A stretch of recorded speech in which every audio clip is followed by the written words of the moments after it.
A constitutional court order defied by a former head of state, Jacob Zuma. And then the Ngandla gathering. But the rhythmic dance, perhaps a warning shot. Is it too early to say anything or to make up our minds about what that support could translate into? There is enough room for a tragedy to occur.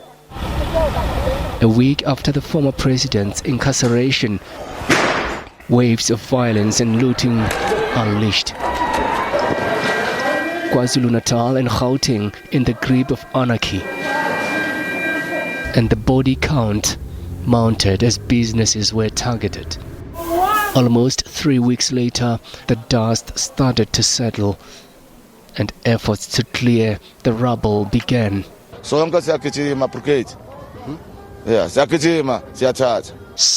guilt-struck looters came forward to clear their conscience. Mara we are so after time with marazane flow pleteng yenzi abantu sebeyabhayiseka no ngithola sojala wonke umuntu uyabhayiseka manje ayiseke into egrand ngithola. But the aftermath overwhelming.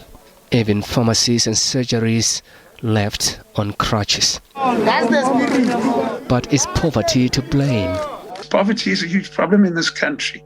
But if we blame the poverty for what happened, then we actually miss what really happened. The looting pointed to a dirty game of politics. All this is clearly political. There's no economic motive for doing any of those things.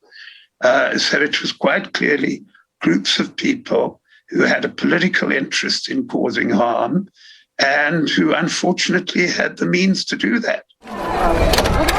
But there were clear blunders by the security cluster. They were caught unprepared, reacted quite slowly, and then the situation escalated out of control. And the police are in a crisis, the military is in a crisis. Intelligence has very clearly been instrumentalized for other purposes.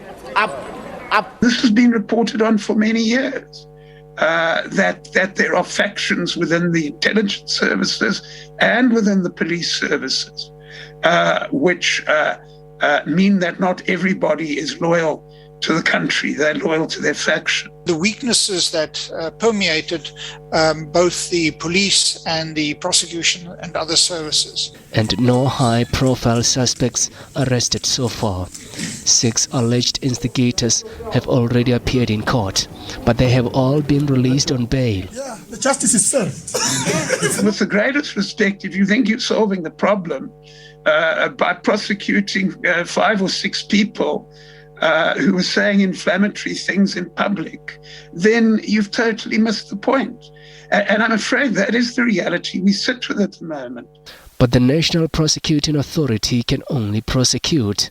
Police must effect arrest. It's a very old South African problem. We've never had an efficient police force in this country, or police service, whatever term you want to use it. The NPA, despite numerous calls, could not be reached for comment.